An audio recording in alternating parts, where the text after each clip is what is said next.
Girafarig is quite a unique Pokémon.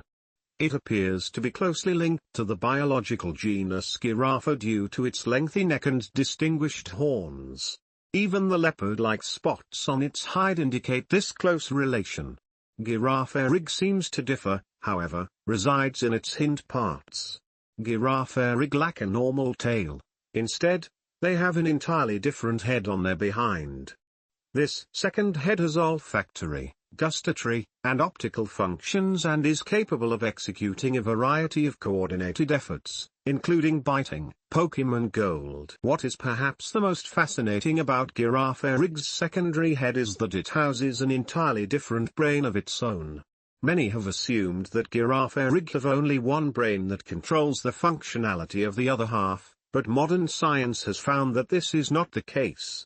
Further examination has shown that the second head has its own brain. How much functionality it has independent of the primary brain is up for debate. However, there is evidence that when Girafarig sleep, its rear end will stay up all night and keep guard. Pokémon Sapphire. Figure 203.1 shows the integrated connection between the two brains of Girafarig. Both nerve cords extend from the respective medulla oblongata and travel down the spinal cord, where they then meet at bodily division, which is easily distinguishable from noting the change in color of Girafarig's hide. Both brains contain their communication center at the dorsal side of the brain. An additional brain may seem like an oddity in the natural world. Polycephaly is usually a condition in which two separate creatures are joined before birth.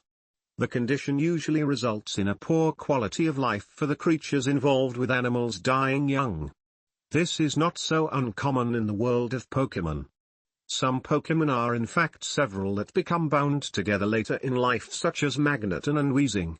Other Pokémon are single organisms that grow or split off additional brains, such as Dodrio and Slas. Girafarig is unusual in the sense that its brain is situated in the tail at the end of the spinal cord instead of splitting into its own spinal column as demonstrated by Dr. Burkle.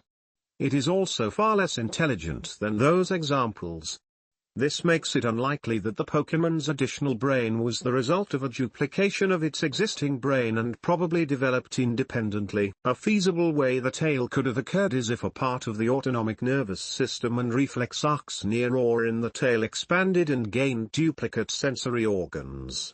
The autonomic nervous system is responsible for the unconscious control of bodily organs like digestion, and reflex arcs are responsible for automatic responses to stimuli such as leaping away from a source of pain. Some parts of the autonomic system can work in tandem with the conscious brain, allowing for manual control of functions like breathing. This would help explain behaviors such as the tail chewing while the main mouth eats, since the tail is not truly independent of the main brain. A reason for this extra head may simply be one of self-defense.